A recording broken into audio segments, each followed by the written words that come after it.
Aren't you starting? Am I? I thought you usually do this part. Oh, you usually count me in. That's That's what the countdown is for. off to a great start. Please don't take this out. It's staying now. What is going on, everyone? This is Drew Goat Sports Talk, and I am your host, Andrew Wright. It has been a while. And over in his bedroom is my co-host, Cody Johnson. Cody. Hi, everybody. Welcome back. This sums up pretty much our feelings right before we started, because we were like, okay, how do we do this? And, for those that know us, we record on StreamYard, and there's certain buttons I got to click, and I spend at least 30 seconds like, okay, which one does what again? So I had to click around, and I think I had Drew in the waiting room or whatever a little bit longer. But hi, everybody. Welcome. Yes, this is the first episode of actually 2024, believe it or not. I think the last episode we did was November, I think. I would probably argue it was September, to be perfect. Yeah. Oh, good point. Yeah. Anyways, it's been a minute, guys. So welcome to the show. Welcome back. So sorry for the amateur hour that we are spending. We are trying to figure all this out again, but we're coming at you guys with an exciting episode. We think we have been talking about this with one another on Marco Polo, so we figured we'd bring it to you guys here on the show. And so we're going to be diving into the Raiders. Obviously, Giants opening day is fast approaching, and then Formula One starts this weekend. So what more could you ask for? You know what I mean? So anyways, before we get started, if you guys don't know us, follow us on social media, Drew Code Sports Talk, on all the platforms, and you can visit our website as well. So let's get into the show a little bit, or at least, Drew, I kind of want to see how you're doing. This is the first time we've recorded together since you became an assistant coach for the Sanger West boys basketball team, which we did talk about, I think, on our last episode that we did back in 2023. So I do want to know, and I hope that everyone gets to hear this, of how was your first season as the assistant coach? I already know a little bit about what's happened throughout the season, so I'd love for you to kind of share how it went and the highs, the lows, and how the season ended and all that good stuff, if you don't mind sharing. Well, I don't mind sharing. What I'm going to say is I'm going to ask you this first. Okay. And then you can ask me again. But Cody, how have you been? I've been fine. I've been good. Just busy. As a lot of people know, and as you know, especially, my wife travels a lot for work. So I'm usually home with the kids a lot, and it's kind of chaos. My room does not normally look this clean. So please, and this is even not very clean, I would argue. But I've been good, man. Just busy with work. Been chaotic, but it's been okay.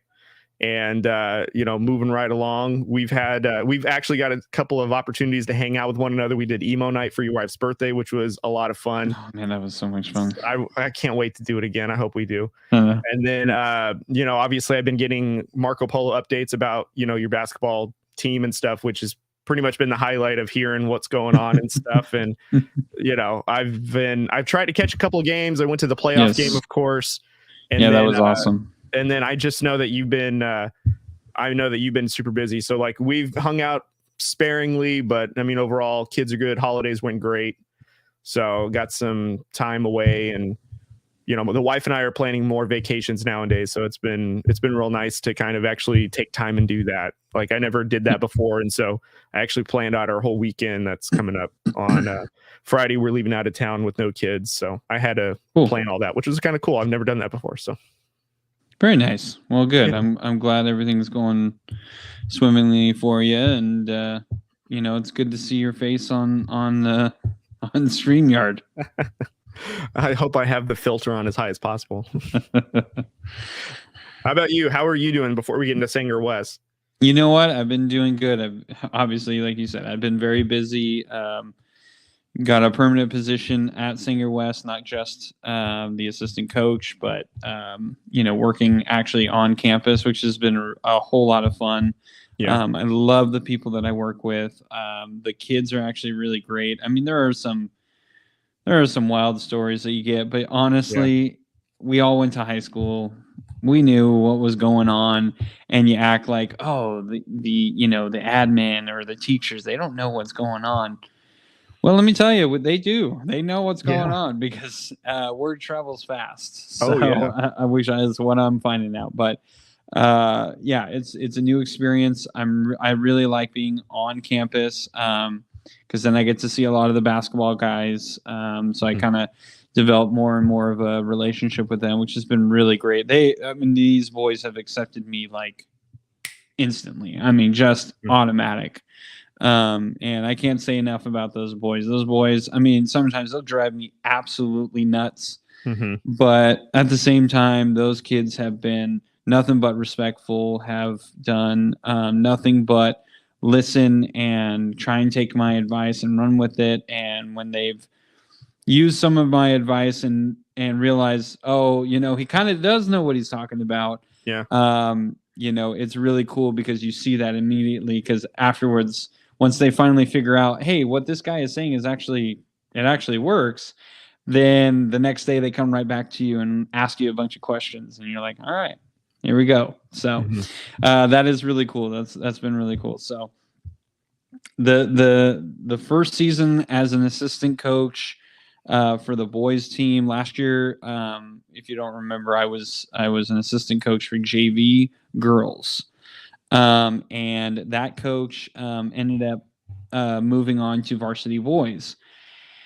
And so I thought I was going to be done with the basketball coaching, at least for a little bit. I didn't think I was going to get anything that year. And actually, the varsity boys head coach came up to me, not even the guy I was originally coaching with. He went up to me and was like, "Hey, you know, I really saw what you did and how you interacted with the kids, and kind of want you to hop aboard." So I said, "All right, I'm down." And he was like, you know, talk to your wife first, you know, make sure that everyone's okay with that. But yeah, I want you on there. So I talked to the wife, and she couldn't have been more happy. I thought she was going to be like, oh, it's going to be a lot of time commitment. And, you know, sorry, my son is pretending to fall for some reason. Let him go. Yeah. But anyway, so yeah, I thought my wife was going to be a little like, oh man, you're going to be gone the whole time. But she was so excited. She was happy that I got this opportunity. She knew what it meant to me. So, and she was holding down the fort, man, the whole season. I can't say enough about my wife. I can't say enough about my daughter. And even sometimes my son, who was grown into helping out a little bit. Yeah, I'm talking about you, sir. Coming to pick some fights. So yeah, it was amazing. So I told the coach, I said, yep, I'm good, I'm ready. And man, we went full steam ahead, and it has been crazy ever since. It's been a tough road. This group of boys, I want to say first, absolutely amazing. The amount of work that they put in from last year, winning 2 games last year. They went 2-26. So we played 28 games a season. Went 2-26. Never won a league game. And you saw our league. You can understand why. Yeah, it was brutal. But yeah, they went from that, played all spring, all summer last year, all fall. Came into the season, and we went guns blazing. I mean, we went 5-0 like instantly. Yeah. And at some points we were dominating teams. Now, some of these teams were D6 teams. We're technically a D4 team. So for people who kind of follows, I'm not going to go into the whole thing, but there's 6 divisions in where we're at in the central section, and we're in D4. So we're kind of on the lower end, but you know, playing like the D6 schools, we were absolutely dominating. Some of the D5 schools, we were kind of having some good battles with, but we were kind of coasting through them. We lost a couple of games that we shouldn't have. So going in the league, we were feeling good. I believe we were, I mean, technically we were 9-5. We should have been 10-4. We lost a game where the score was wrong, and we ended up going into overtime and losing. And so we fought it, and the school did say, and I'm not going to say who it was, but the school did say that they did get it wrong, but they weren't going to concede the win. And if anyone's curious, you can go to Max Prep. They've got a whole like section about it. Yeah. If anyone's interested. So yeah, so they can because they're the home team, they can actually say, no, we still are going to take the win, or no, we're going to take the loss. Mm-hmm. They ended up saying they were going to take the win anyway. So we were really upset about that. And then going into league, we have teams that were playing like Roosevelt's, Hoover's, McLean's. I'm trying to think of all that. Sunnyside, Fresno High. Literally, we were playing up. I mean, Hoover is a D2, Roosevelt is a D2, Sunnyside is a D2. Fresno, I believe, was a D3. I think McLean is a D3, possibly D4. But yeah, we're literally just playing up in our whole league the whole time. And for a new team, still very difficult. I mean, I'm not trying to say any excuses, but man, we worked our tails off, and we finally won our first game in league at home, which was just I wanted to cry. Like I can't tell you the pride that I had of winning that game and finally getting that monkey off our back. And not only that, we ended up having our first double-digit win season. Obviously, last year being our first year, and then this year being our second year, but ended up getting double digits. And that was huge. I mean, to go from a 2-win team to we ended up winning, I believe it was 11 games in our whole season. And they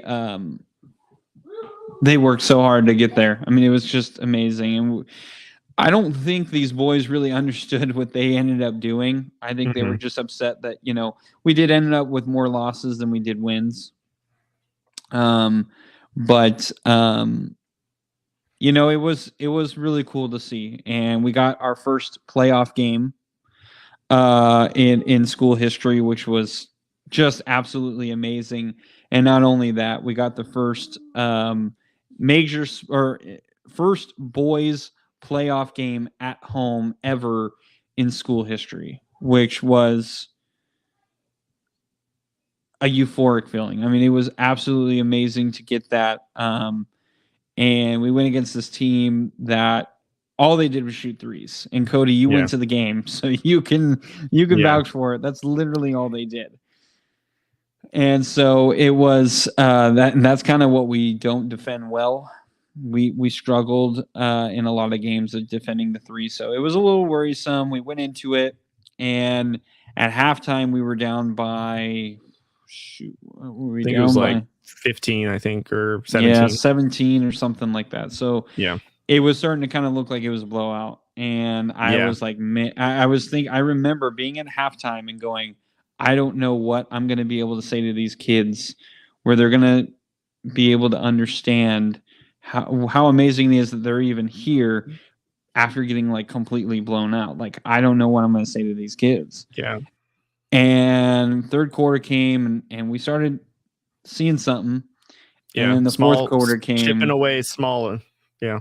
Yeah. And then the fourth quarter came, and we just came roaring back. I think at one point we were within 6 points. Yeah. And they hit a couple of threes, and we scored a couple of buckets, got to the rim, or got to the free throw line a little bit. But it was kind of like too little, too late type of thing towards the end. There was points where we needed to foul, and we don't know how to foul when we're yelling, foul him.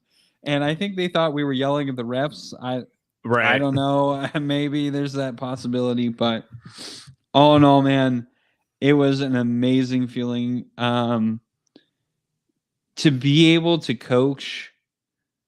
Has been one of my biggest dreams of my life.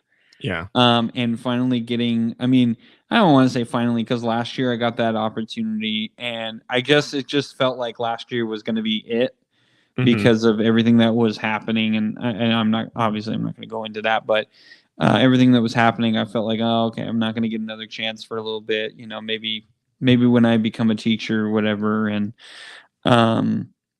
it was like almost immediate, like a week after everything had fallen through.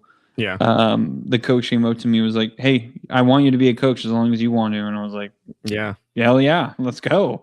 Yeah. And man, I'm glad I did, because this has been an amazing feeling. And it's funny because my mom was like, "Oh, are you going to be a head coach? You want to be a head coach?" I was like, "I mean, eventually, yeah." She was like, "You mean if you were offered one?" And I was like, I don't know. I don't think I would, because I don't think I'm ready yet. I'm definitely not ready to be a head coach. I'm content with being an assistant coach, but that is the goal, is to end up being a head coach eventually. Yeah. But next 5 years, maybe not. I think I'm okay right now being the assistant. But it has been a wild ride, and I was just telling my wife right now, I finally we have AAU, so we got 2 weeks off, and now we're gonna get back right into it.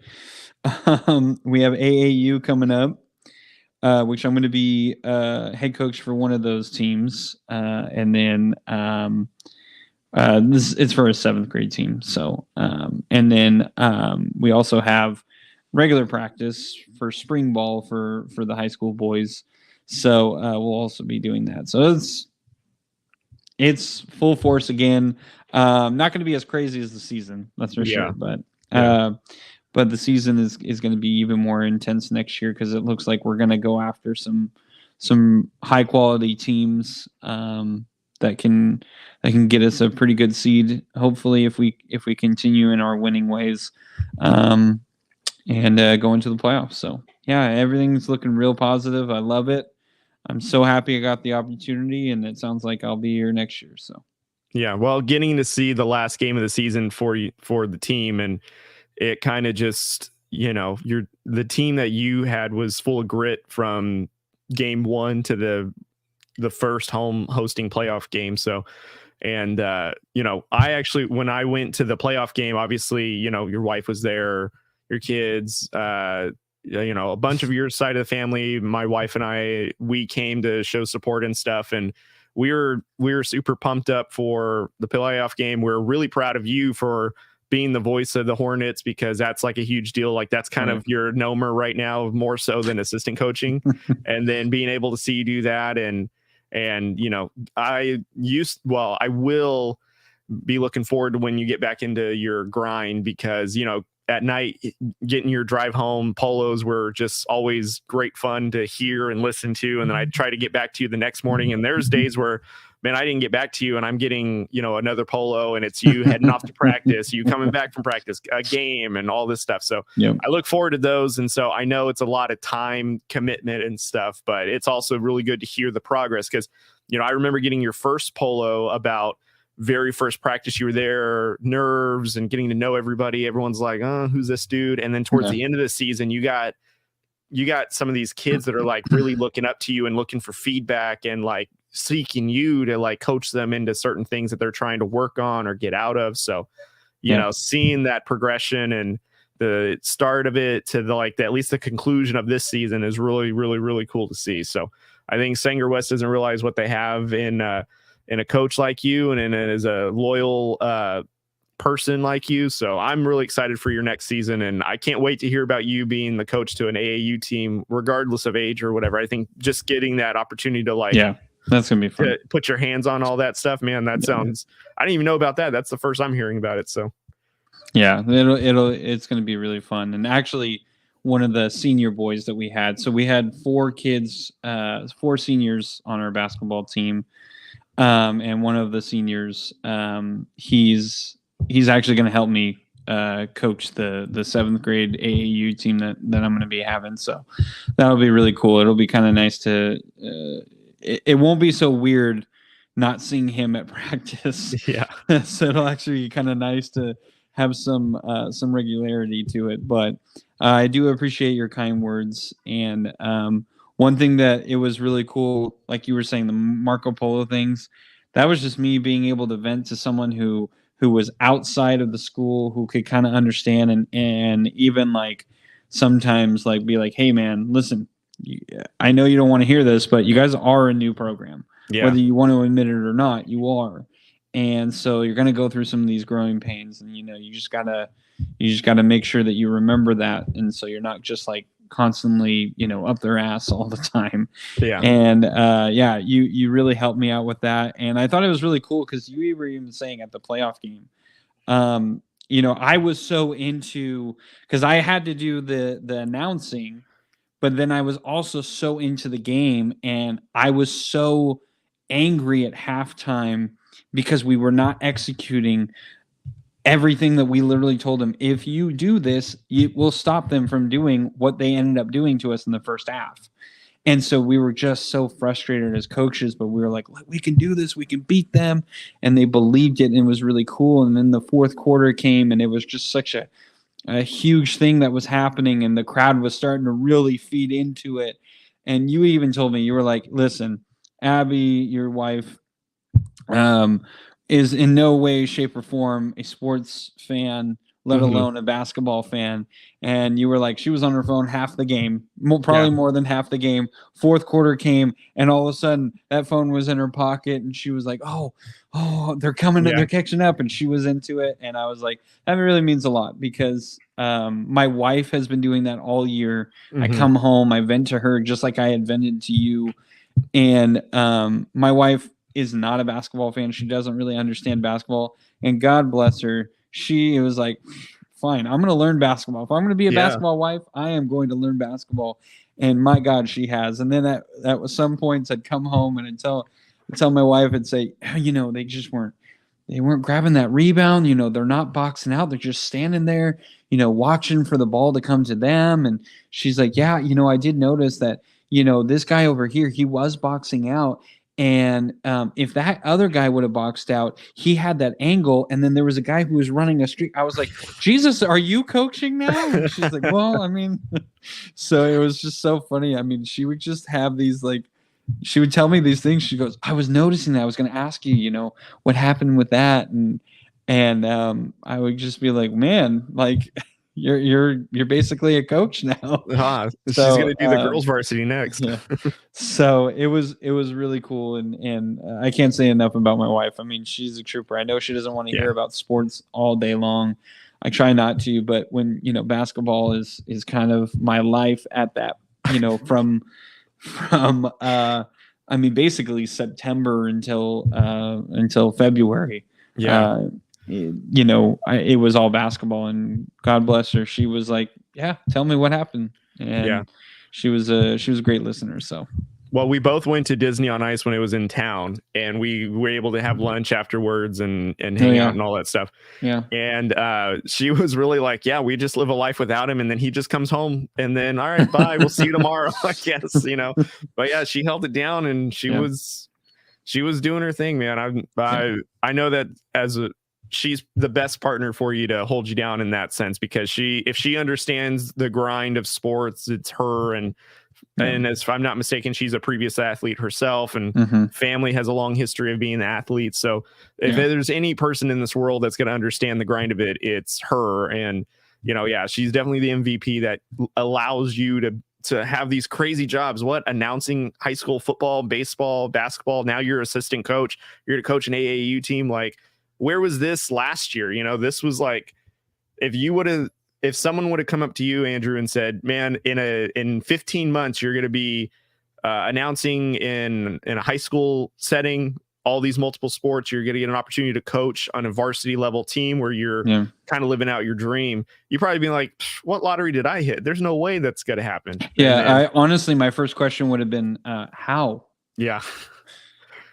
But yeah, she's, it helps that we have, we went through a whole lot of change this past year. So, and I won't get into it all, but it's just, now we have jobs where we can kind of be able to work around this, which is really good. So, I can't say, I honestly, I don't mean to say it because she's like in the other room or something, and I hope she hears me, even though I do kind of hope that she does hear me. But we'll let her know. We'll let her know. Yeah, but I can't say enough about the way she held everything down. She handled everything.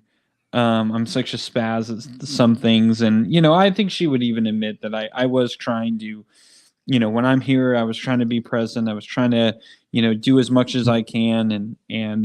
But she did a whole lot, and I can't say enough about her, because without her, honestly, I probably would have quit mid-season because it would have been too much. And so she really did a lot for not only me but my kids. So yeah, no, shout out to Jess for sure for being the one that keeps everything in check and able to let you do what you do. She is a rock star, someone that is close to you guys.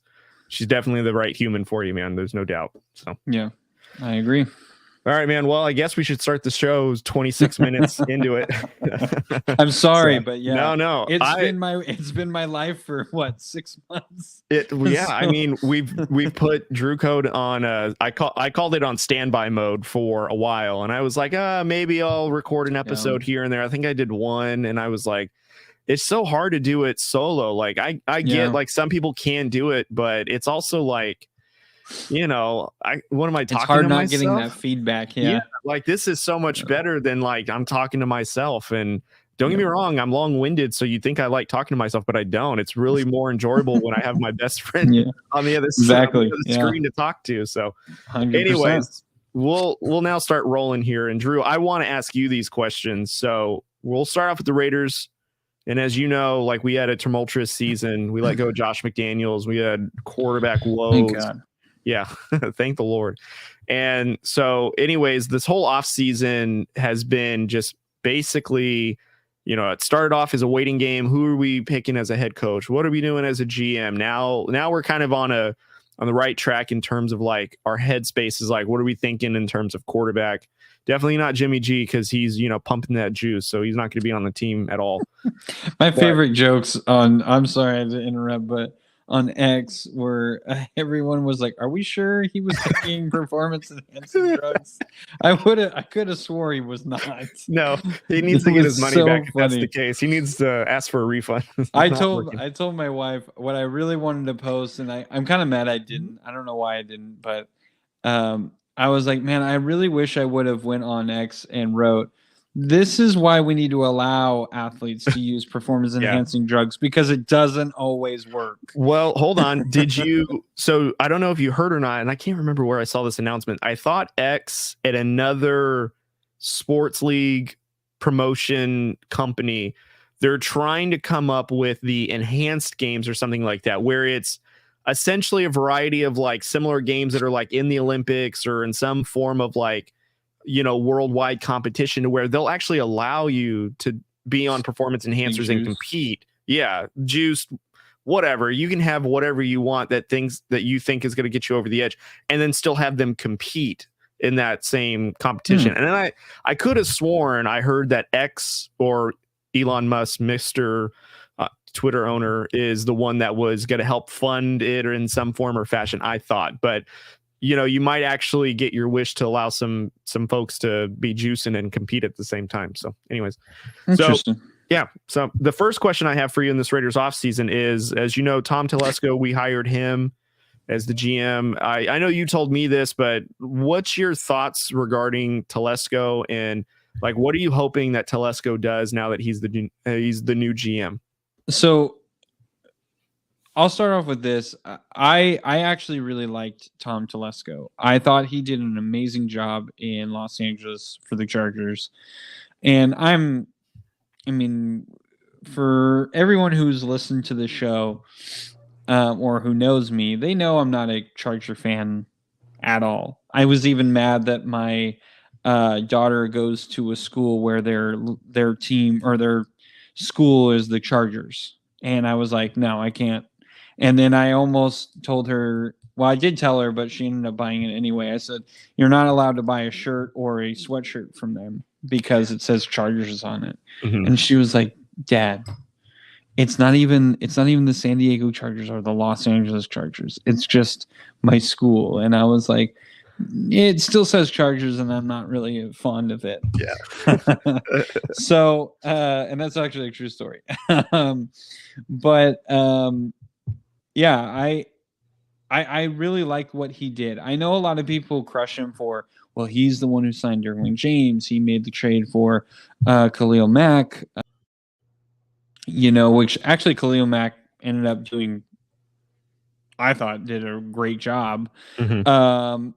And he did draft Joey Bosa for a few years. He was really good. I know right now he's kind of slowing down, but like Derwin James at the time he was being signed, yes, he had some injury problems, but he was one of the best safeties in the game. So Mhm. for me, it's kind of hard to kill him for that. He made the pick with Justin Herbert after everyone was like, he needs to go after Tua. They need to draft Tua. Tua is obviously the better quarterback. And he went and drafted Justin Herbert, and look at where they're at.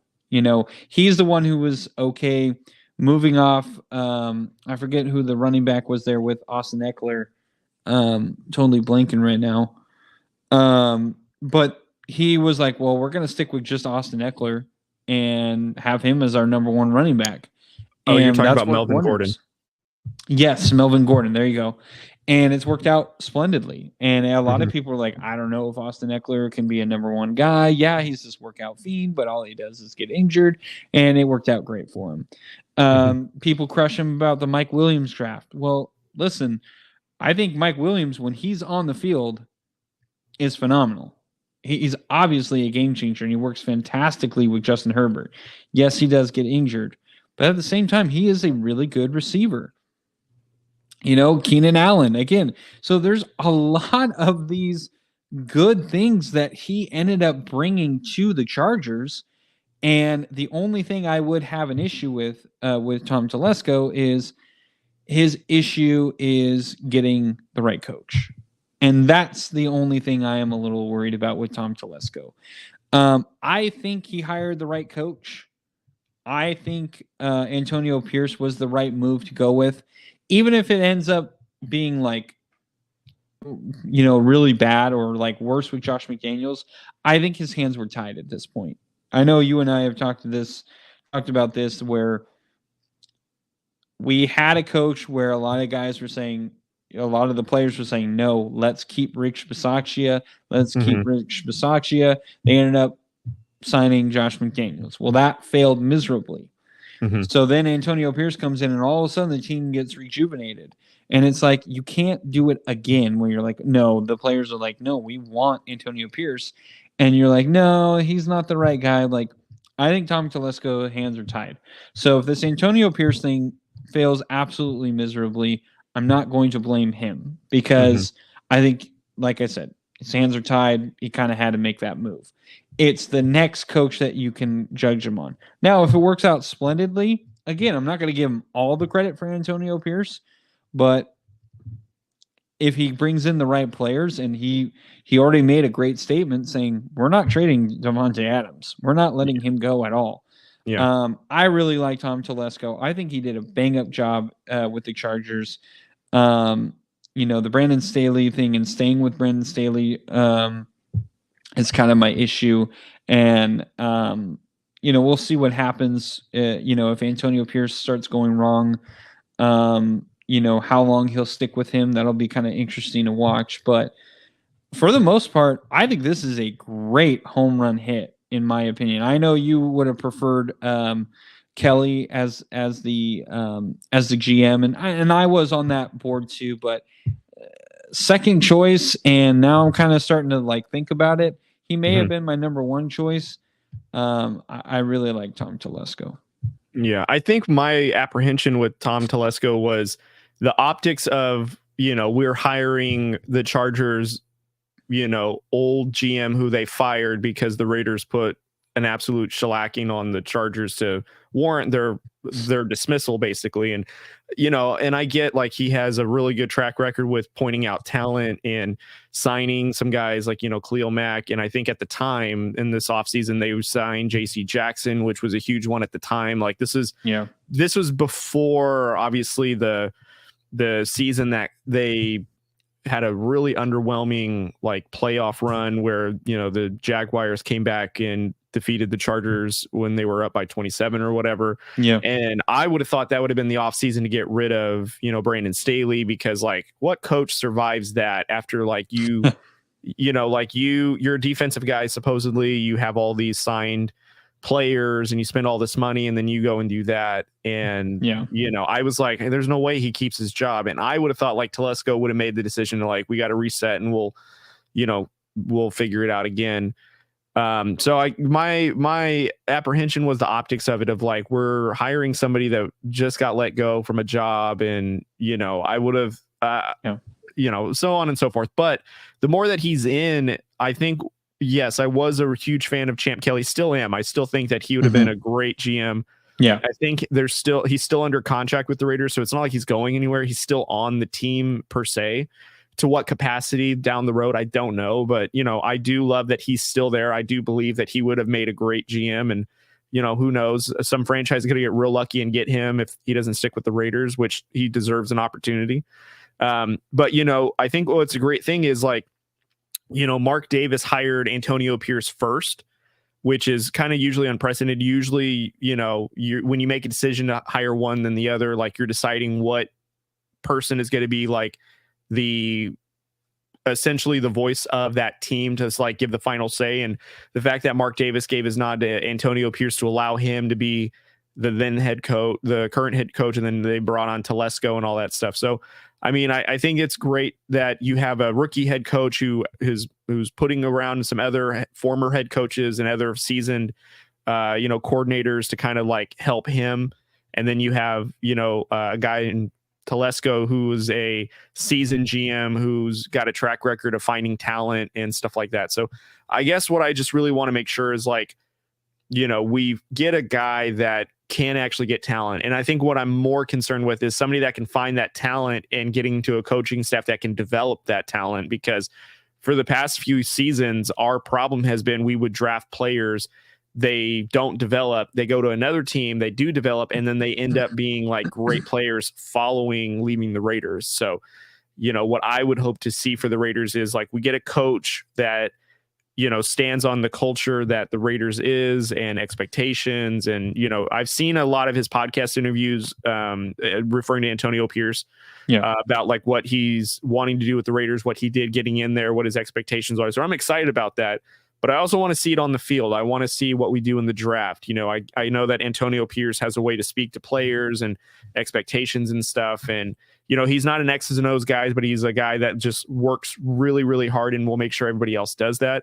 And I want to see what Telesco does with bringing in some really talented guys. And especially when we have a lot of these late round picks deep in the draft, I want to know like what he could find for us, because realistically, to separate us, it's not just the first and the second rounders, it's those fourth, fifth, sixth, seventh rounders that could make a difference depending on, how well your scout team is or how well you scout that particular player. So I guess that's my initial thoughts to the Telesco hiring, and we'll see, man. Like, it's been really exciting. He's, so far they got some great plans. Like you said, they are not trading Devontae Adams, which I'm excited for.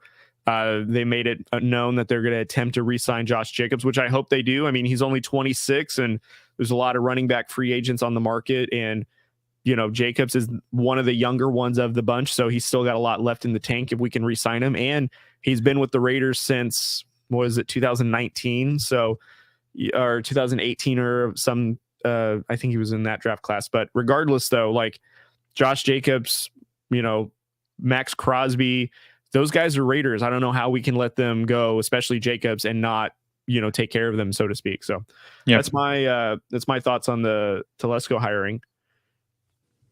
One thing I did want to say about that I'm really excited about with Antonio Pierce is the statement he made when he was officially signed as the head coach. Ill intent, violence, physicality, pain. If that doesn't sound like a Raider head coach, I have no idea. And I love that, like Kenny King Jr., who was a friend of the show. Yeah. When he was on and when we were talking about Raiders, I mean, he's been all over Twitter since the hiring of Antonio Pierce. Like every day he tweets that. Ill intent, physicality, violence, pain. Love it. I just love it. Yeah. I was telling you when they made AP the interim, even social media team felt different. Like it felt so much better and like, and just, and just so mean, and I loved it. And then now, like, I'm following AP now on Instagram, and I see him in his lowrider. He's rolling through Vegas, and he's all decked out. And then he talks the way he does about what the Raiders are going to stand for. And man, it pumps me up like as if I'm going to go play for him. And Hell yeah, there's no way I'm making that team, but hey, let's go do it. What do you need, coach? So love it. Love it. All right. So the next big topic, I think, about the Raiders, this is a huge one. I think for the both of us could agree. QB, quarterback, man, we really need to figure out what we're going to do here. So I'm curious, Drew. I did write down a couple of, I wrote down this question. I know it's titled differently, but we've got roughly 4 different options to go quarterback. So one, we can keep Aiden O'Connell, roll with him and see how it goes. This would be his first year, essentially in a new program under AP, and he'd have a new OC and all that other stuff. Second would be trading for Fields. I mean, our name has been circling around the field, Justin Fields, where he's going to go, if he's going to stay in Chicago or go somewhere else. The Raiders have been tied to that.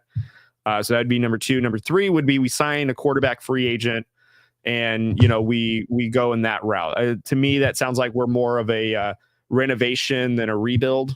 So we'll see how that goes. Fourth option would be drafting a quarterback. So I'm curious, out of those 4, what direction would you like to see the Raiders go? Out of those 4, I'd way much rather draft a quarterback. I'd rather listen. I wasn't impressed with Aiden O'Connell, and I'm a big proponent, as you know, and if you're a fan of the show, you know that I say this all the time, is now defenses have film on Aiden O'Connell. And what I saw on film wasn't fantastic. So unless he just absolutely got so much better in the offseason, which honestly I don't think he's going to. I think he is what he is. I think he could get a little more accurate. That's probably about as good as he's going to get. I think he's a good backup quarterback, in my opinion. He's a good spot starter, but overall, I don't think he's a starting quarterback in the NFL. That's just me personally. Now, if he ended up being the quarterback for the Raiders, because all the other options failed, I'm not going to be like, I can't believe the Raiders. I'm not mad at him. I don't hate him. I don't think he's a starting quarterback in the NFL. That's just my personal opinion. I would much rather draft a guy. I think Fields would bring us a dynamic that we haven't had for a decade. Mm-hmm. A guy who can run at any point. I think Fields has a really good arm. I think he would do really well with this offensive line, and I think he would do well with the offensive weapons that he has.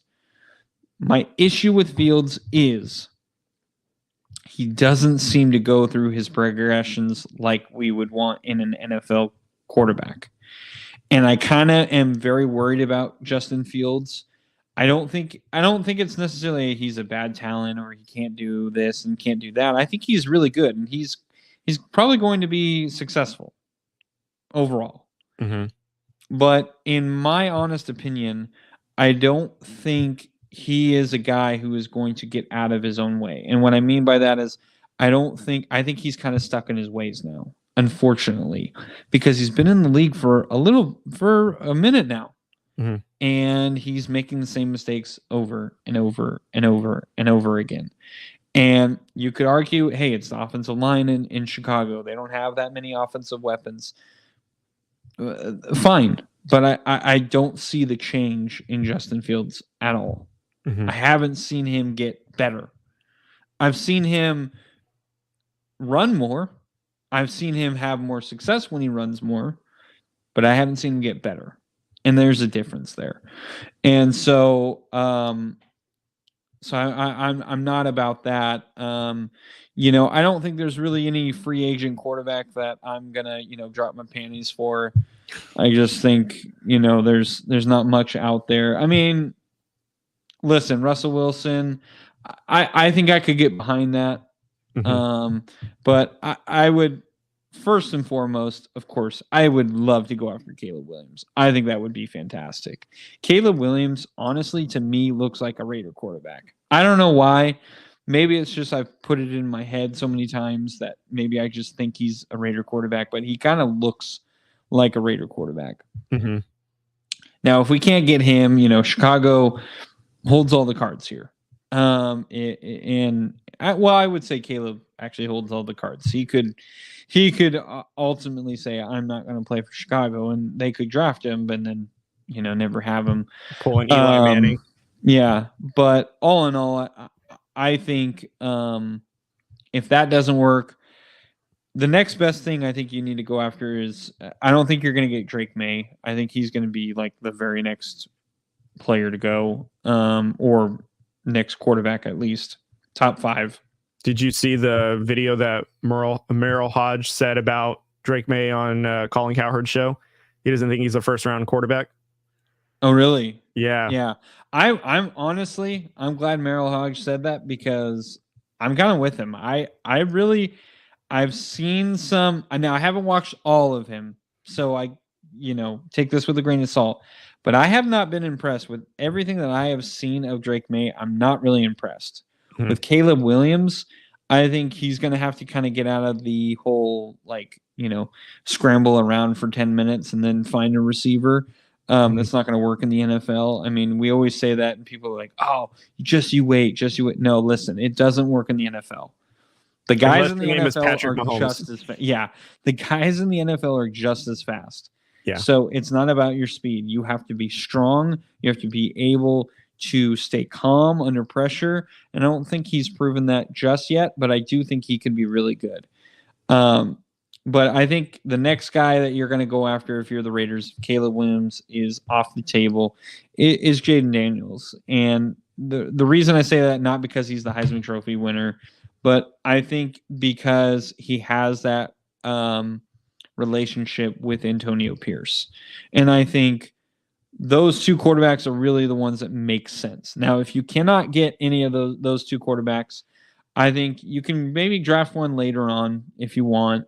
But then you got to go after free agent guys. I think that's going to be your only option. And I could see, and I know this is going to make your skin crawl, I could see a scenario where the Bears draft Caleb Williams, they trade Justin Fields somewhere else, and so the Raiders have to go after like a Sam Darnold and then have Aiden O'Connell as well.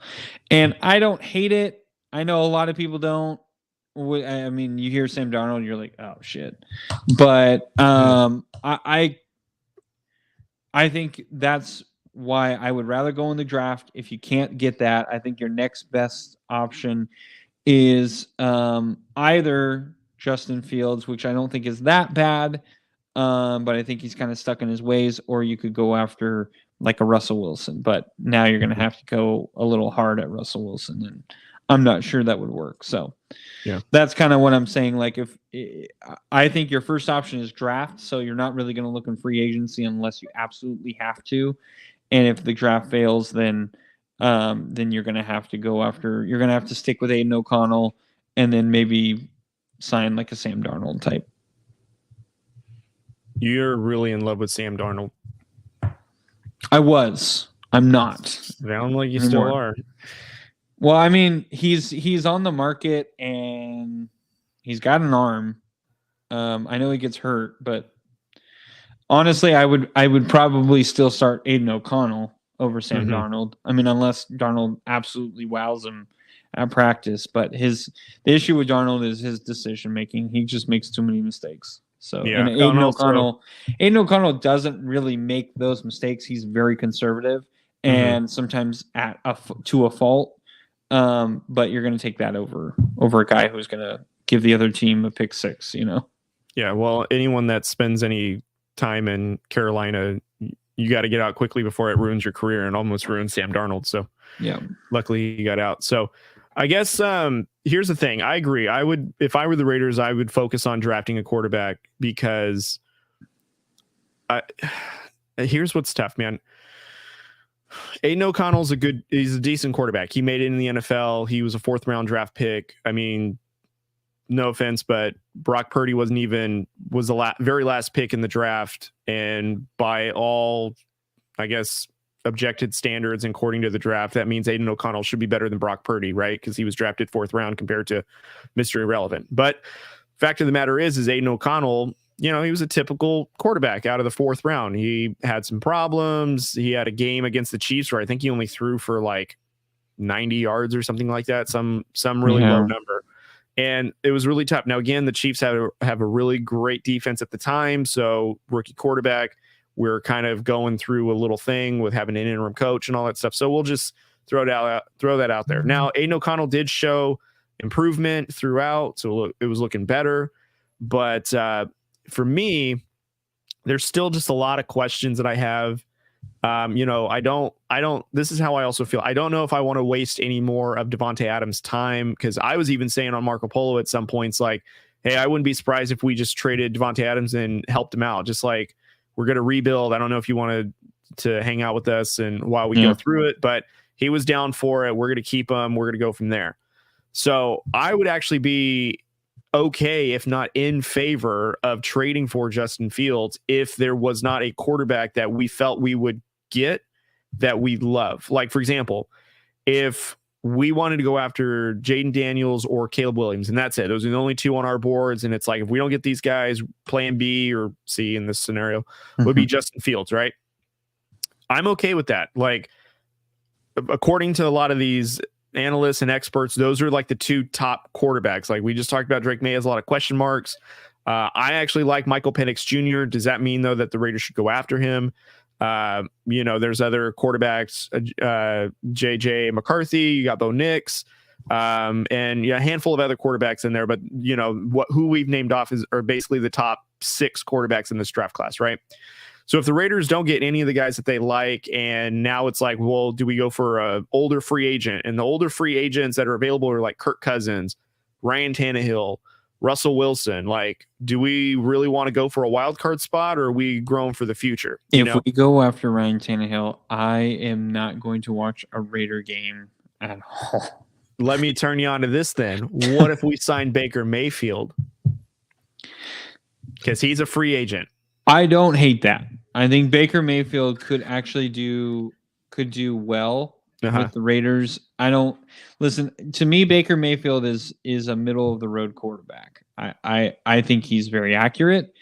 I think he thinks he's better than what he is. Listen, the Buccaneers, they had a really good defense, and all he had to do was not mess it up. And all of Baker Mayfield's career is he doesn't turn the ball over that much. He's not going to wow you with the deep ball or with the scrambling ability or anything like that. He's not going to. He's a typical middle of the road quarterback who is an accurate quarterback. So to me, that actually would be better than going after like a Sam Darnold. I honestly feel like if we had to go after, if the draft fails, Baker Mayfield is already off the table, in my opinion. So to be clear, I'm not saying that Baker Mayfield is even an option for the Raiders. I think he's actually going to resign with the Buccaneers. I'm just saying, according to what I saw, he's going to be an upcoming free agent. But again, my point being is there's those caliber of quarterbacks that we would essentially could go after if we don't like anyone in the draft. And again, if we don't believe that Aiden O'Connell is the guy, which I'm not 100% sold. Now, if AP and Tom Telesco go with him, am I going to be upset? No. I mean, if they feel like that they can go with him and still win, or at least grow the team, hey, they see something in him and we'll see what happens, But if we don't get the quarterback we want in the draft, if we don't believe in the free agencies that are in the market, if we're not even cool or really like 100% behind Aiden O'Connell, or maybe we just want someone that's going to compete, I think Justin Fields is a legit option. He's only 24 years old. He's been in the league for 4 years now. And in my opinion, I think Justin Fields is a new team away from being a star in the league. I think the reason why Justin Fields has such a bad name is because the Bears don't know how to develop quarterbacks. There's not one quarterback that they have developed that is somebody that is like, oh man, that's Shane McMahon. You mean Tim McMahon, or what's his name? His last name is McMahon. It's not Tim. Yeah. It's not Shane. Oh, it's Jim. It's Jim McMahon. Jim McMahon. That's Jim what it is. McMahon. That's right. Yeah. And then also I'm the guy who you have Jay Cutler, who is your franchise leader in a lot of stats. You know, like, no offense, Jay Cutler is not a Hall of Fame quarterback. And so the Bears just don't have a great track record with drafting or developing quarterbacks. So I think to say that Justin Fields is not a great quarterback is not fair considering where he's going to. I really do think that if Justin Fields is in a team that develops a quarterback right, like if he ends up on the Pittsburgh Steelers, I would say totally different conversation. If he goes to, like, let's say the Seahawks, completely different conversation. If he finds his way to some other team, I think that the Raiders, if they got him, yes, it gives us another element, but I think that he would actually develop very, very well. Like, Justin Fields needs to leave Chicago to be the best Justin Fields, in my opinion. So that's why I'm not opposed to the Raiders maybe taking a chance on Justin Fields. Also, because he's been in this league, he knows the speed of the game, whereas some of these rookie quarterbacks, however, you know, maybe Caleb Williams can adjust to the speed. Maybe Jaden Daniels can, because, you know, he's worked with AP, or he was recruited by AP. So maybe that will all shake out. But what if those guys aren't available? What's our next option? Do we trust Drake May if he falls to us? You know, like, maybe I would take a shot on Bo Nix or Michael Penix Jr. But also, too, like, if we have a guy that's available that is a diamond in the rough that we just need to work on, and he's got NFL experience and he's super young, he's 24. I don't know. Maybe that's enticing. It's hard not to think about. So I'm just putting that out there. But again, I want to make it clear, I would draft for the future, because that's what the smart teams do, is they draft for the future and they build around that. Like, what's Colin Cowherd say is you worry about your line, you go to your quarterback, and then you go to your defense. And then that's how you kind of build your championship window, because you got to make sure you get your window or to the championship while you're within your quarterback's rookie deal. Because once you pay your quarterback, it's very hard to go back to the Super Bowl, because you're so cap stricken. You got to cut this player, and a lot of these guys that can help you win, you got to get rid of them because too much money on the books, and, you know, so on and so forth. So yeah, actually, it's quarterback, pass rusher, and then offensive line. That's what he says. Great. Just letting you know. All right. No, I don't hate that. You know, listen, I don't hate Justin Fields. I just think there is a lot to like about him, but there are some things to not like about him. And I kind of am worried that he's going to be stuck in his ways, because if he came to the Raiders, he would have literally the same OC that he had that we were kind of complaining about in Chicago, which could be valid, and it could be where, it was just the head coach. He wasn't letting him do this or that or whatever. So, and he would be playing in a dome in Vegas. So at least half of the games you're in a dome. Actually, more than half of the games, because then you go to SoFi Stadium at least once. And you know, really, Kansas City is really the only outdoor Kansas game. City and Denver. Yeah, those are the two that you'd have to really worry about. And then also, to your point that you made, is he would have Devontae Adams if we did get Justin Fields. Yeah, you would have Devontae Adams to throw the ball to, and Devontae Adams makes everyone look great. And you can make the argument he's quarterback proof, where you can put any quarterback there and he'll make it work. But can you imagine that type of receiver that's there with that quarterback that's young, that just needs to see? Because I think Justin Fields can throw in this league. I just don't. Yeah. I just think that what happened is he had a head coach or an OC. I really think it was more the head coach that really just tried to get Justin in a rhythm, but so much so to where it was almost offensive. The game plan was to where, we're not even going to let you throw it down the field. You can just do a screen pass. Fortunately, he had players that were able to break free for long gains, and it looked great. But realistically, he threw it 3 yards, which is not really fair to Justin Fields, because I'm sure he can throw the ball really well. Oh, he can. If he can get into rhythm, and if you can get that guy open. And I don't think it's fair to say that Justin Fields can't make all the throws or whatever. Like, I don't think his head coach really schemed up anything for him. And yeah, sure, like, does Justin Fields miss throws whenever he gets that opportunity? I'm sure, but so does Patrick Mahomes. So does Justin Herbert. name another quarterback. They're going to miss players, but they're also given opportunities to take those shots. And I felt like at least Justin Fields, his game plans half the time look like they were more to hinder him. Like, we're going to make him a pocket quarterback. Well, clearly that's not his best game. He's a rollout. He's going to maybe be an RPO, more of like a Lamar Jackson type of situation. But we're not even playing to his strengths. We're almost like offensively changing it to make him something he's not comfortable with, and then getting on him for not adapting well. And it's like, well, he's having to relearn how to play football all over again. You're changing him completely from what his DNA is to something, and he's doing pretty well. It's just not up to the expectations that the Bears are hoping for. But again, the Bears have never developed a quarterback, never. So I'll get off this Justin Fields soapbox. Actually, I was thinking of the draft, and yes, Jaden Daniels or Caleb Williams would be my number one go-to. But a guy that you could get in later rounds that I think actually has matured, and I'm kind of starting to. He had a really good year this past year in college. Would be Spencer Rattler. Spencer Rattler has a really good arm.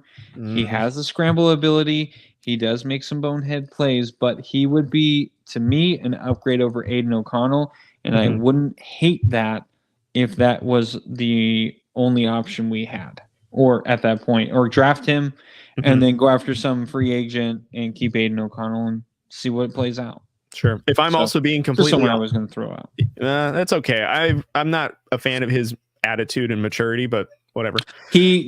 I'm with you. I wasn't, but this past year he's definitely matured. I watched a lot of his interviews, and going into college and not being as successful as he was in high school has humbled him a ton. Yeah. A couple of quarterbacks that, again, I know I threw these names out and almost say throwaway, but I would actually be very excited if they were drafted to the team is Bo Nix. I actually saw a couple games of him. Bo Nix. Bo Nix has got an arm. I really like him. And then honestly, I know I'm not trying to disrespect. Probably. And again, I'm not trying to disrespect Michael Penix Jr. I'm just saying his grade is kind of like second rounder or whatever. Yeah. I actually like his game. I really think that he would be a huge compliment to the Raiders. And I actually would be super excited if we traded for him. In fact, like I'm almost saying like I'm not expecting us to trade up to number one to get, Williams or Daniels. Like I'm kind of okay with that. Like they're probably going to go wherever. But if we hung around the second round and traded up in the second round, if we felt like we wanted to, I'm cool with getting Penix Jr. I think that would be a smart move for the Raiders, especially if your first round pick at 13, you go with a defensive player, which it sounds like they will.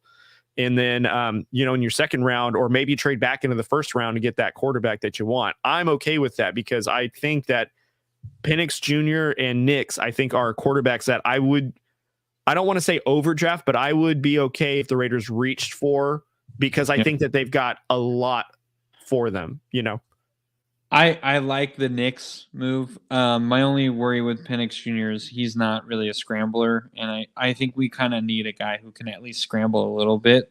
We've been stuck with that for 10 plus years. So I do think we need someone who can kind of move around. Like honestly, when Jimmy Garoppolo was scrambling, that really helped move our offense.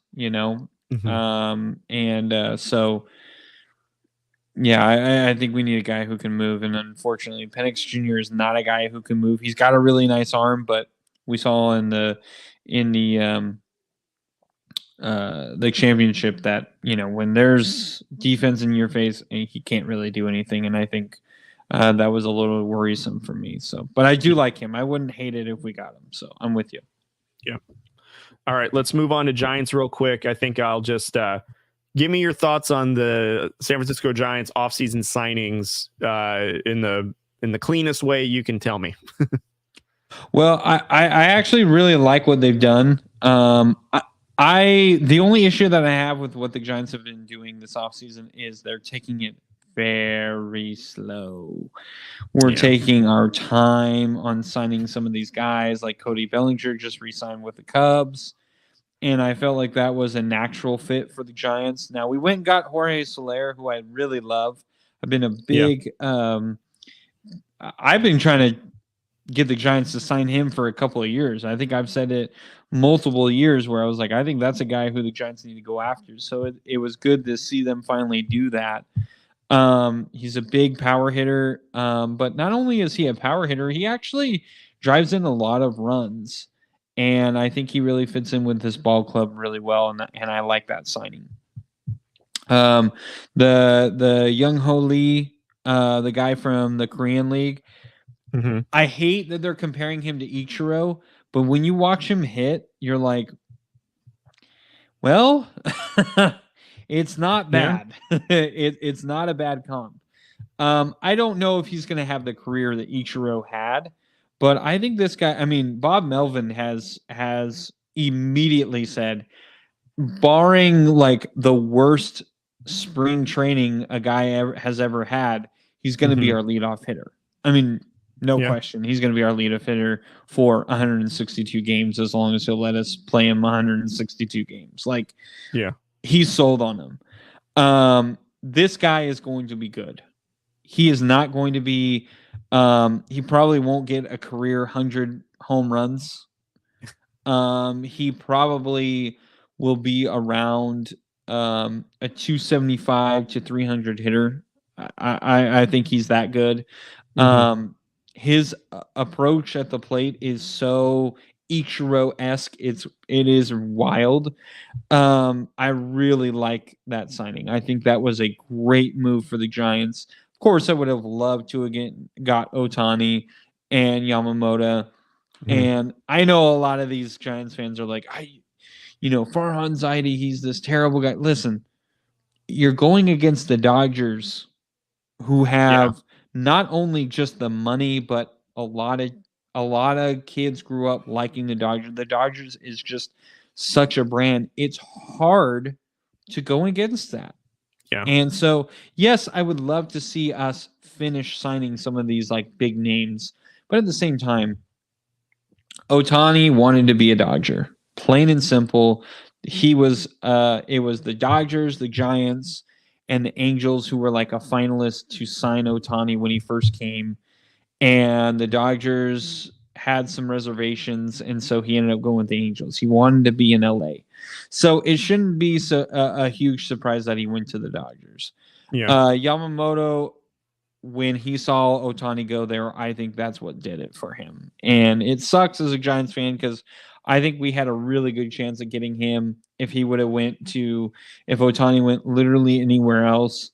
But because he went to the Dodgers, I think he was like, okay, well then I'm going to go. And that's why Ohtani did what he did. That's why he's not getting paid until he retires, is because he wanted to sign a guy like Yamamoto and the Dodgers be able to trade for Tyler Glass now and all that. So, I think where the Giants, I like the Jordan Hicks move that they got. I thought that was a really, really good signing. This guy is not going to, he may end up being a 20-game winner maybe a couple of times, but I doubt it. I think he's going to be more middle of the road. I think he's going to be about 13 wins to 15 wins. He's got really good stuff. He's not unhittable. When you throw that hard, of course, the ball is going to get out of the ballpark a couple of times, but I think he benefits from Oracle Park, so that will really help him with his ERA. And so I think that was a really good signing. I think another guy that the Giants really, really need to sign is Blake Snell. I know a lot of guys are saying, Blake Snell would be nice, but Jordan Montgomery, he's kind of interesting and blah, blah, blah. It's like, okay, listen, Jordan Montgomery is interesting. I'll give you that. But Blake Snell is a guy, I think, to really help Logan Webb feel good about where he's at. And he could also help out Kyle Harrison, who is our young pitcher, a lefty as well, who's a very hard-throwing lefty. Blake Snell is very similar. Blake Snell has probably better stuff than Harrison. But I think that would be a really, really good signing. And not only that, he's got a relationship with Bob Melvin. The last, 2-3 years he's been in the league, he's been with the Padres, he's been under Bob Melvin. And I think the Giants need to go out and sign him. I know it's a big number for Blake Snell, and he's probably towards the end of his career. But when haven't we done that? We went and signed Randy Johnson when we had no reason to. Well, we traded for Robbie Ray. I mean, he's at the tail end of his career too. So. And Robbie Ray is a good picture as well. I almost forgot about that. But yeah, I mean, Robbie Ray is an okay picture. I've never been a huge fan of him, to be honest. But he's a veteran pitcher, and I think he'll benefit from the ballpark. I think if you go after Blake Snell, now you can say we have a pitching rotation that can handle that Dodger lineup, that can handle those Diamondbacks, that can handle those Padres, that can handle. I mean, I'm not going to really say the Rockies because they're still rebuilding, but you know, and I don't mean a shot at the Rockies, honestly. And then you have the Diamondbacks now in the NL West that's competitive. So I mentioned them. So I just think the Giants have made really smart moves. I would like to see a couple of more moves because I think that's what we need. Yeah. It was sad to see Brandon Crawford go to the Cardinals. That was really sad to see. But in the end, listen, would I have rather had Brandon Crawford? I'd rather have him defensively. But bat-wise, Marco Luciano is already a guy who can do more with the bat. I think Crawford has the smarts for it, but Luciano has the more ability now, I believe. And it was sad to see Crawford go, but you know, it was time to move on. Well, the last two seasons were kind of injury riddled. So I mean, he had that one NL like MVP type of like run I think it was like 3 seasons ago. Yeah. And then the following 2 seasons, I mean, he kind of played up to what his average is, but full of injuries though. And I think that just comes with getting older. And at least what I saw last season, his defense wasn't as high as it could have been. So we'll now see if these young prospects coming in, Luciano especially, like he's, I think, the highest touted prospect we've had in a while. And now that he's coming up to the big leagues, and he showed some flashes last season. So I mean, there's some hope here, like coming through the farm system. As long as the Giants can stay intact with a lot of these young guys, we actually should have a really good crop of guys coming up this season, next season, to where this team actually could look really, really good and competitive. I mean, I think they'll be competitive this season, but I think for sure, like next year, you get a lot of these guys up into the big leagues, get them a lot of these big time games, especially the Dodger rivalry games. That always seems to light everybody up.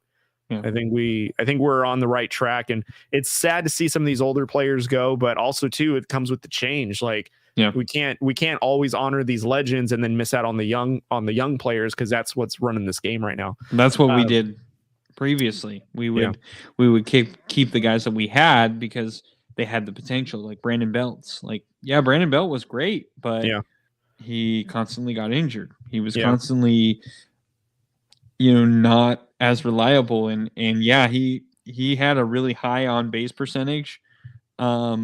But his average was starting to get lower and lower, and his power was starting to rescind and more. And, it was becoming a nuisance. And finally we let go of him, but it was kind of like, at what cost? Who did we miss out on? Because we kept going with Brandon Belt. So, I was actually just thinking about this when you were telling me about what your thoughts were, is now that Ohtani's with the Dodgers, this is what I kind of wish the Giants would do, but it's going to take a really crazy offer to do so. And I don't know if it's even worth it, because what we just talked about, a lot of these young guys that we have in the system that are coming up, and we really want to stay kind of intact in youth, because that's what's going to carry us for like the next 10 years and such.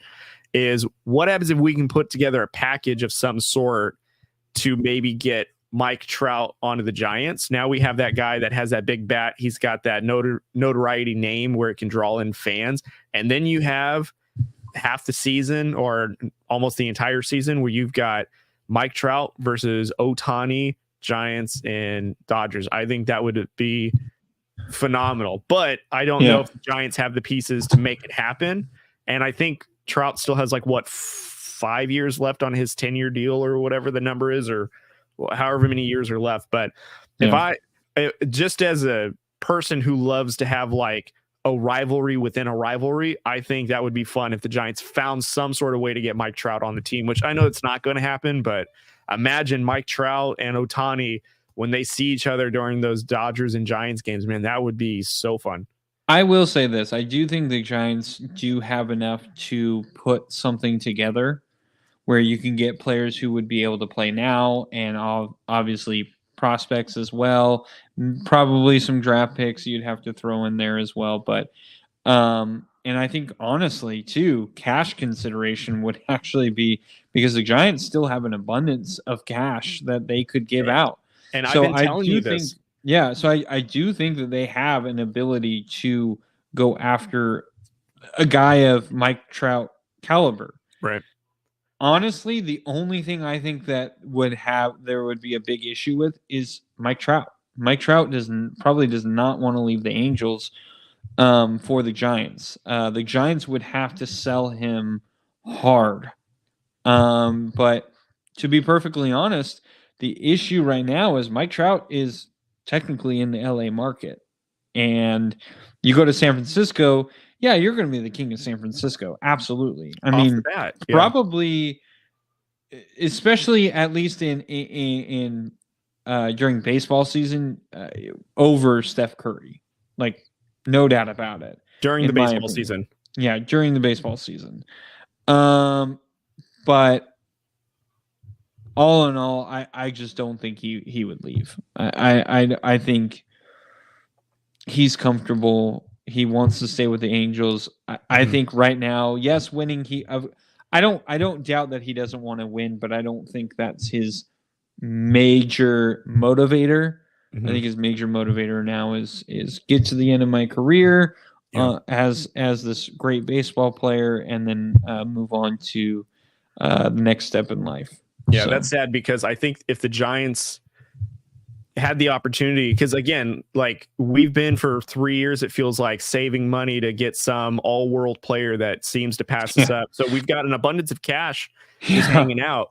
And yes, we do have prospects, and we'll probably end up flipping them in picks like you mentioned. But truthfully, if we found a way to acquire Mike Trout, and I get your analogy, during the baseball season, he'd probably be the most popular guy in San Francisco, outside or maybe in competition with Steph Curry, because Steph Curry is the Bay Area. Like, there's no denying that. But Mike Trout for sure would be the best hitter or best baseball player that the Giants will have had since Barry Bonds. Like, for the Giants market to even show that they are a marketable team for big name stars, and that we're serious, that's something that they should probably go after, because not only is it for the game itself, like to be competitive, and also too for the marketing of it, that city of San Francisco needs something. Cause like in San Francisco, the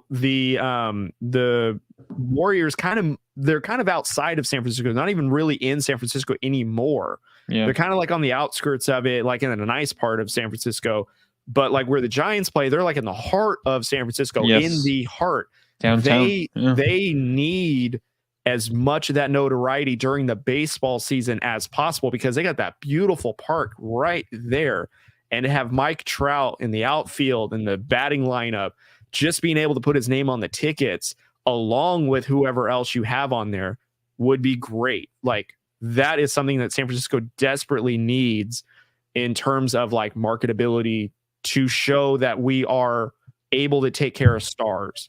It's great to have all these young prospects that you have in your farm system and then they become stars themselves, but it's another thing to actually like acquire a player Barry Bonds-esque to then come onto the team and to show others like, hey, we got a guy that you can play with, It could help compete with the Dodgers, and also looks great when you have former teammates that are Hall of Famers by all metrics in an early career, and that they compete with each other like however many games out of the season. And half of those are like pitching and hitting duels, which are great. So anyways.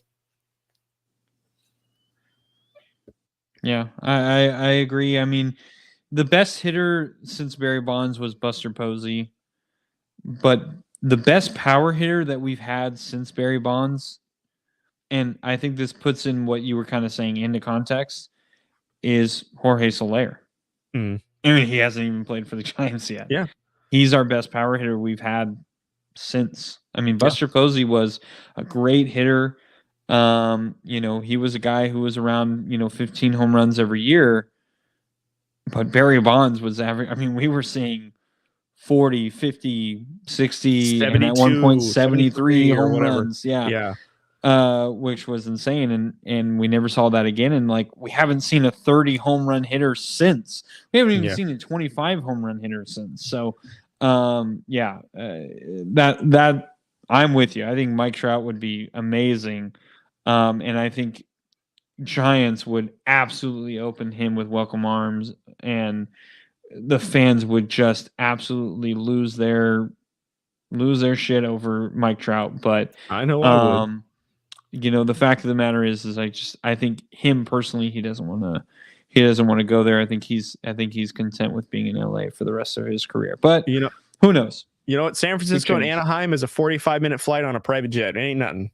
So that's true. Just saying, it's easy because you can fly. Because Mike Trout's getting lost in the shuffle when it comes to like Anaheim and LA. You got LeBron, you got AD, you got Ohtani now, Mookie Betts, Freddie Freeman. You got all these big name stars, and then by the way, we have Mike Trout, who's arguably like Matthew Stafford, even Sean McVay, Cooper Kupp, like Nate Justin Herbert. We haven't even talked to anybody on the Chargers. Not that we want to, but anyways, Kawhi Leonard, Paul George. So all right. I think we're on the last topic, so we'll wrap this up. Formula One, Drew is back. So excited. So excited. And we had some fireworks to start the show, or to start the off season that led into practice week, of course. And I'm gonna lead this question, even though in our notes is a little different, but Lewis Hamilton has agreed to sign with Ferrari following this season. Drew, what's your thoughts, man? Okay, first of all, if you don't know, the Sharks died. Oh my God. Sorry, I got the update about the Sharks and Devils game, and they lost 7-2, which is brutal. Nice. Anyway, I'm a huge Lewis Hamilton fan. So much so that I have coined myself as a Mercedes fan. Now, I will still root for Mercedes because I really like the Mercedes logo. I like the Mercedes look. I like the Mercedes cars. I'm not even talking about the F1 cars. I'm just talking strictly the cars itself. Yeah. So I really like those. And I really like George Russell as well. I think he's actually been kind of a surprise in my opinion. He's been really good. With how good he has been. But I will root for Lewis Hamilton regardless, no matter what. He is a guy I have always rooted for, because not only is he this fantastic racer, but he is also a guy who does so much for anything and everything that he truly believes in. And I respect a guy who is all about that and is not ashamed to say that. I know F1 has tried to put a muzzle on him a couple of times, and he's like, no, I don't care. You guys aren't going to shut me up. And which is great, because he's the kind of guy who, like, I know how big my brand is. You're not going to do anything. Like, you talk a big game. You're not going to do anything. And I love that. So I'm a huge Lewis Hamilton fan. I think this is actually a really smart move. But it also makes me very worried about Mercedes this year as a Mercedes fan. Yeah.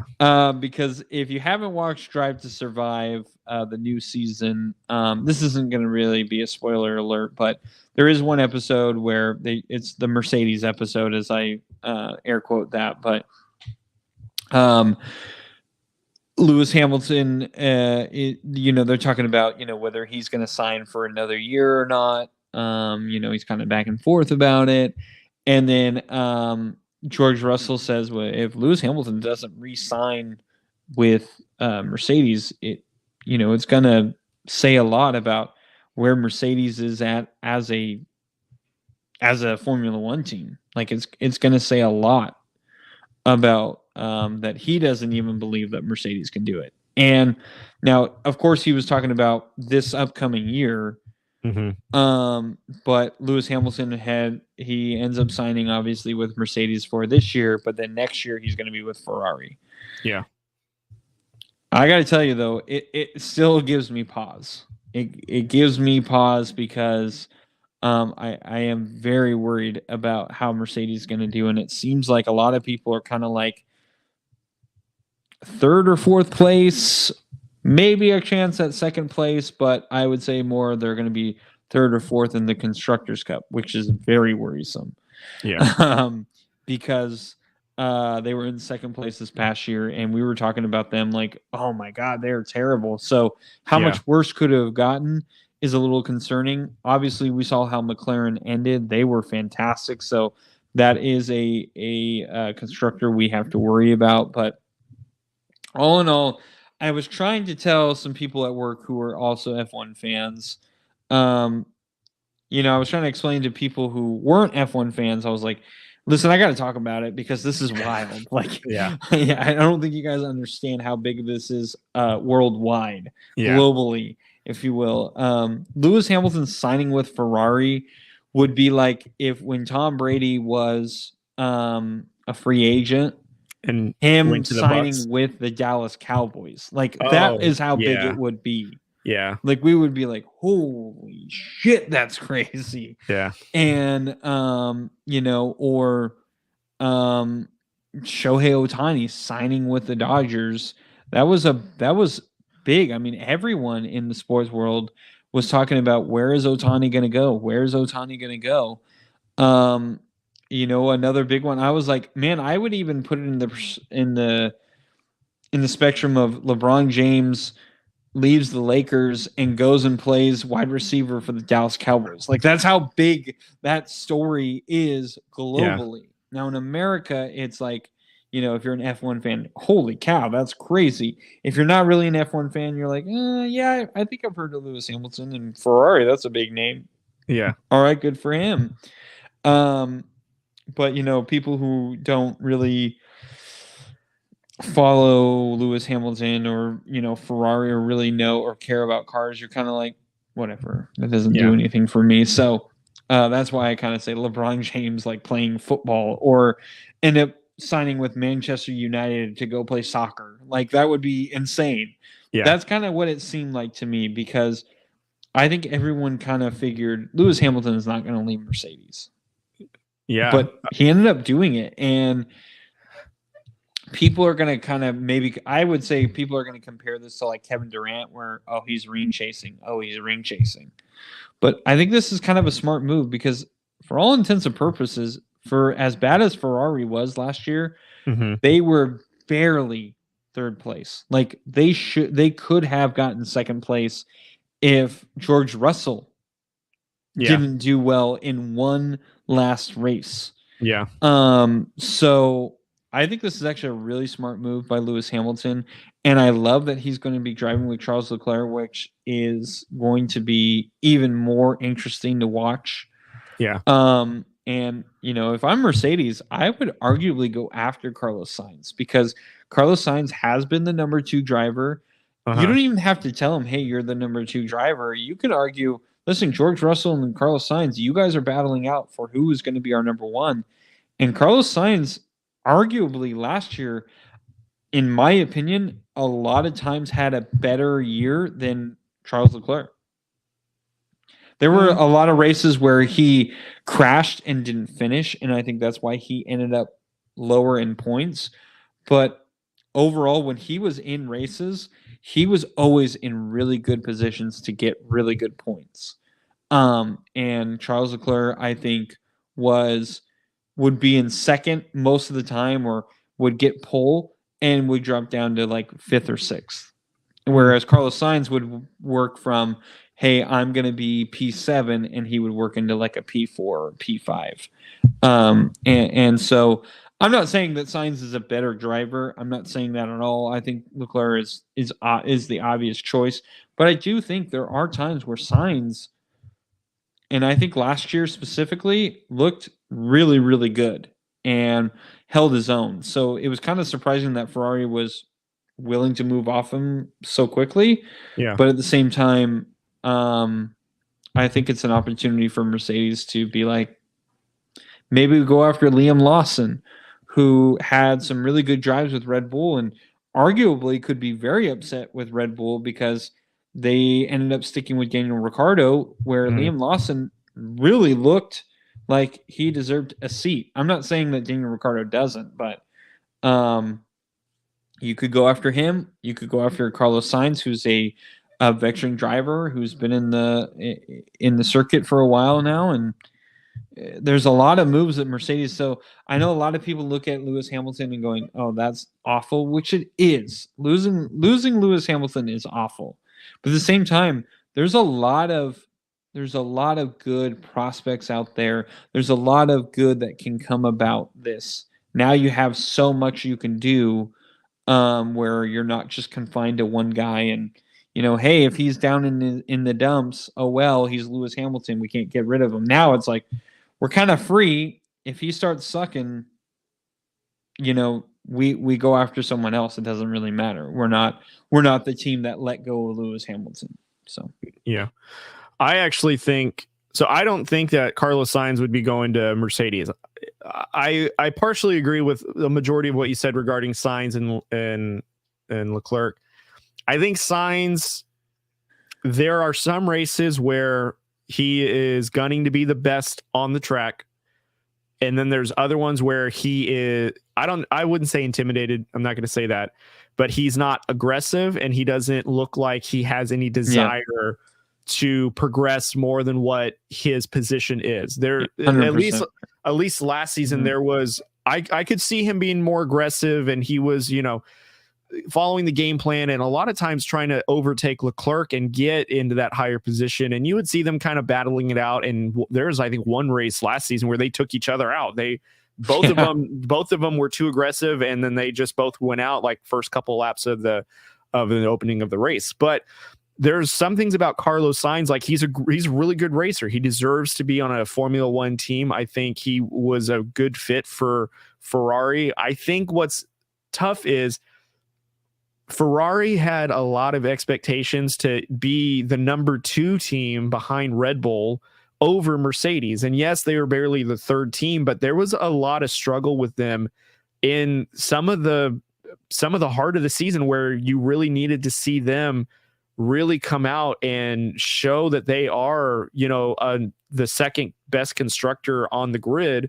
Yeah. And they didn't. They at one point McLaren was head and shoulders above them, and that was odd because McLaren had no points for like the first 6 races of the season, and then all of a sudden McLaren comes up and becomes arguably the second or third best constructor, who was having Lando and Piastri. They were all starting to place a little bit, and before you knew it, Ferrari was just kind of like, are they even going to be in the top 4? Like they were looking a little rough. They pulled it together. Like I think the last four races. I think after the summer break they came back. They got it together. Looked a lot better, and a lot of those upgrades came through on their cars, so they were able to move around a lot faster. You can see a difference. Yeah. But I think what I'm concerned with is, can Ferrari make Lewis Hamilton happy with the card that they have? Because I'd argue that they do not have the best engineers on Ferrari, and I don't know if Lewis left Ferrari for the engineering. I think he left it maybe for marketability, and maybe it is ring chasing. But without a question, Leclerc and Hamilton are the best driving duo on the grid, hands down. There's no pair that are better than them. But can the cars that they drive meet the talent? And I don't know if that answer is a yes on the Ferrari side. And I want to throw this at you. I don't know if Sainz is going to be on Mercedes. I don't know if it's going to be like I don't think that they will do the old what's the musical chairs where they all just kind of move around. I actually think what's going to happen is Mercedes will probably see if Mick Schumacher after this season is ready and promote him to being the second driver, because right now he's an alternate on their team. And so I think he was with Williams, didn't go well, or no, it was with Haas, excuse me. Mick Schumacher was with Haas, didn't go so well, really went Haas back is to just a train wreck, though. now that they don't have our man,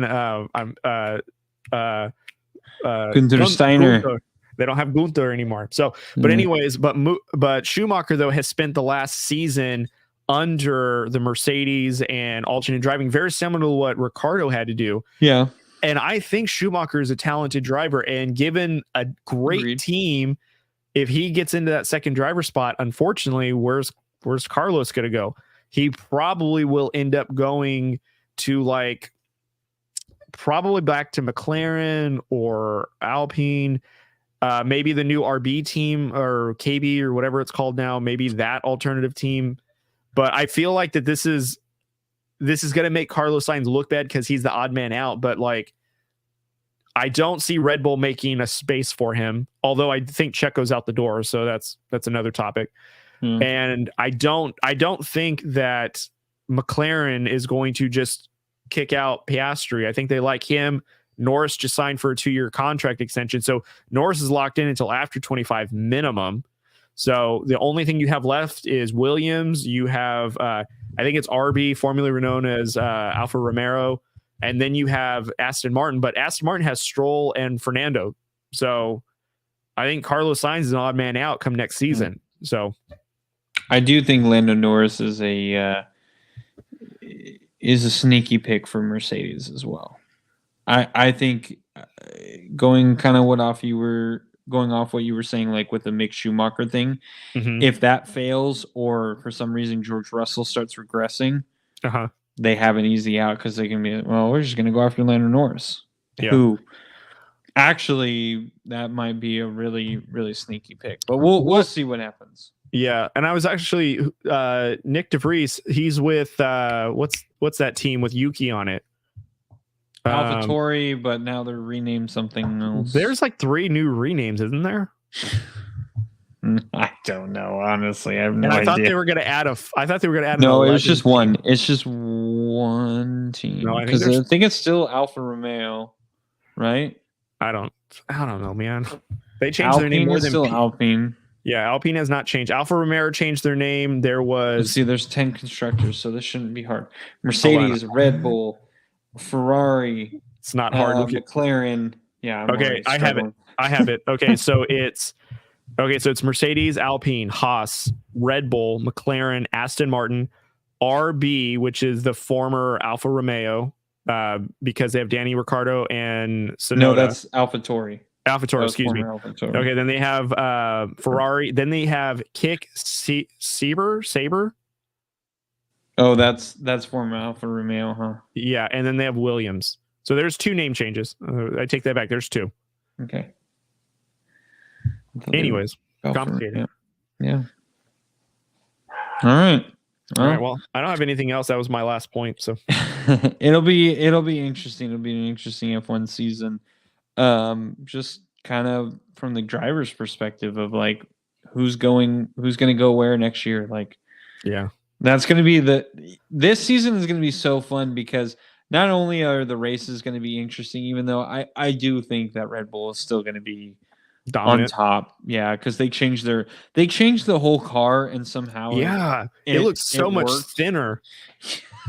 It's so ridiculous, dude. They're gonna oust us. They're gonna oust everyone. But anyway, do you think they're going with another sweep? Second place. Do you think they're going with another sweep? Because I thought Red Bull won all the races last season, right? No. Carlos Sainz won one. Oh, okay, yeah, you're right. So they took home 21 out of 22 races.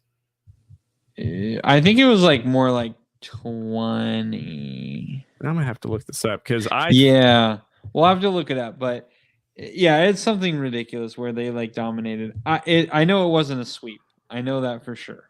I know Carlos Sainz because there's an episode in there where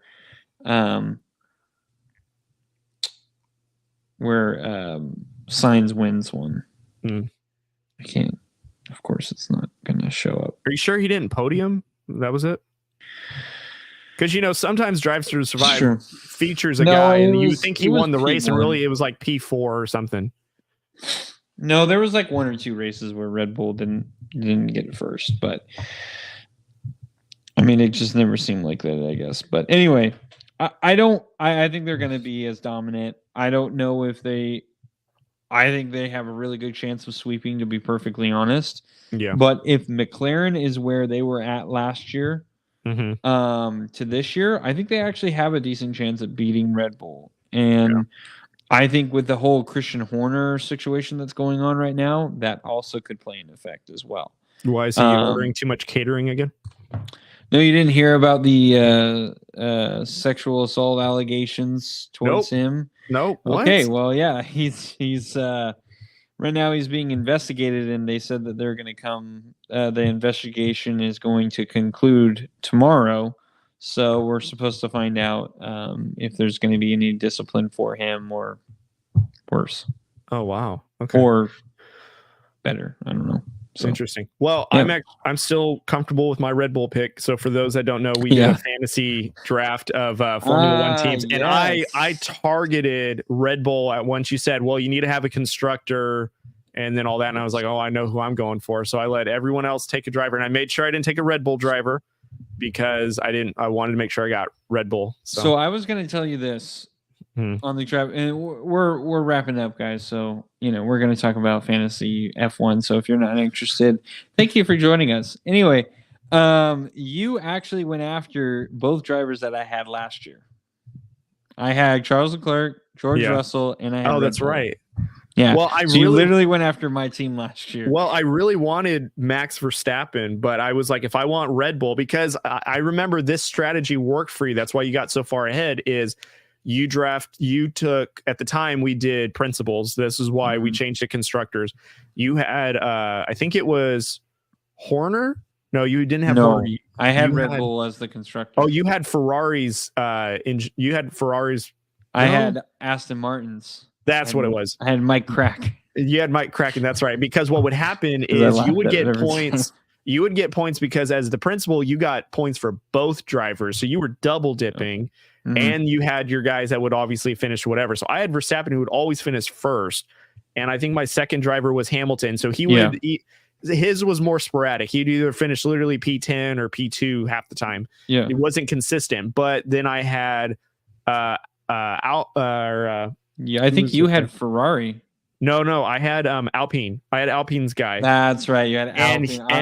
And Alpine would never finish above P10. Never. Yeah. And so I could never get points from the principal. So then when they finally fired him, and I was like, I'm changing to, I think I had Zach Brown. I think that was all that was left. And then I started climbing back because Norris then started podium. Yeah. And Piastri was getting P10s or whatever. So then I was finally able to get all those drivers' points from the principal, and I caught up. But it wasn't enough because I think there was like 3 races where Hamilton didn't finish. And that screwed me over a lot because he didn't get no points. So, yeah. So I'm just going to do this because this is off the cuff. But so we did a fantasy F1 again. This is our second year doing it now. It's myself, Cody, and my wife, Jessica. And so we did a draft on Sunday. And the rule, the one rule is you can't have a constructor that you already have as a driver. So let's say you have Max Verstappen, you can then not have Red Bull. Exactly, Red Bull. If you had Max Verstappen, Lewis Hamilton, because you're going to have 3 drivers because you get 1 reserve. So if you have Max Verstappen, Lewis Hamilton, and Charles Leclerc, you cannot have as your constructor, you cannot have Mercedes, Ferrari, or Red Bull. Right. All 3 of those you cannot have, so you have to go after someone else. So my wife ended up picking first. You picked second, and I picked third. We did not do a snake draft because you guys didn't want to see me win again. So it's a standard draft. So my wife ended up with Max Verstappen, Checo, and Carlos Sainz as her reserve driver, and then Mercedes as her constructor. Cody, you ended up with Charles Leclerc, George Russell, Danny Rick, Thick Rick, as you said in the draft. And even though I shouldn't allow this, What? If I'm really being picky, you have Red Bull as your constructor. Don't. Technically, Daniel No, Ricciardo that's is under BS. Red Bull, No. but I understand what you're saying. So this is the confusion part, because I thought the same thing about it during draft, and I was like, well, wait a minute, they're two different teams, though. Yeah, they're two different like teams. Okay, No, so no. Red Bull has You're an right. umbrella that's not like it's a team. Like I should have been salty. Should have been salty. Nah. And made you not do that. But anyway, and then I ended up with Lewis Hamilton, Lando Norris, Oscar Piastri, so obviously double dipped in McLaren. Yeah. And then ended up with Ferrari. So I actually really do like my picks, because I knew I wasn't going to get Max Verstappen. I knew there was going to be no way in hell, unless we did like a coin flip on who was going to draft first, Right. that I was going to end up with Max Verstappen. And then as soon as you said, we'll just do, even if it were snake draft, even if it were a snake draft, I knew immediately I'm going to be third. Verstappen's going first, and then I knew you were going to go after Charles Leclerc if you couldn't get him.